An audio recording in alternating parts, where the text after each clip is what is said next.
मौनी अमावस्या हिंदू धर्म में आत्मशुद्धि, संयम, तप और पितृ ऋण से मुक्ति के लिए मनाई जाती है। इसके पीछे धार्मिक, आध्यात्मिक और पौराणिक तीनों कारण हैं। 1. मौन का महत्व, आत्मशुद्धि के लिए। इस दिन मौन व्रत रखा जाता है। मान्यता है कि मौन से मन, वाणी और विचार शुद्ध होते हैं। कम बोलने से क्रोध, अहंकार और नकारात्मकता कम होती है और आत्मचिंतन बढ़ता है।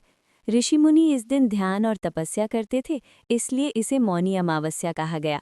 2. माघ मास प्लस अमावस्या बराबर विशेष पुण्य। माघ मास को शास्त्रों में सबसे पवित्र महीनों में गिना गया है।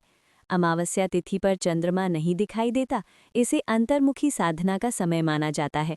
इस दिन किया गया स्नान, दान और जप कई गुना फल देता है। 3. गंगा स्नान की पौराणिक मान्यता।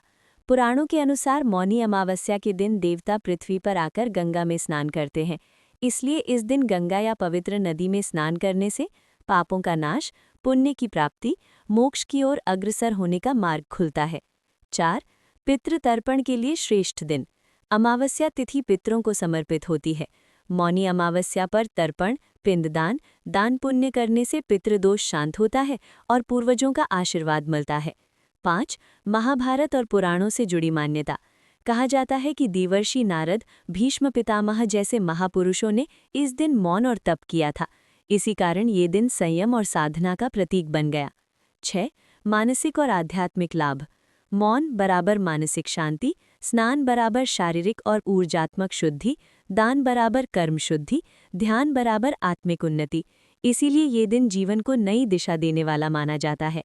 संक्षेप में, मौनी अमावस्या इसलिए मनाई जाती है क्योंकि ये आत्मसंयम और मौन का पर्व है, पितरों की शांति के लिए श्रेष्ठ दिन है, गंगा स्नान से विशेष पुण्य मिलता है, मोक्ष और आध्यात्मिक उन्नति का मार्ग प्रशस्त होता है।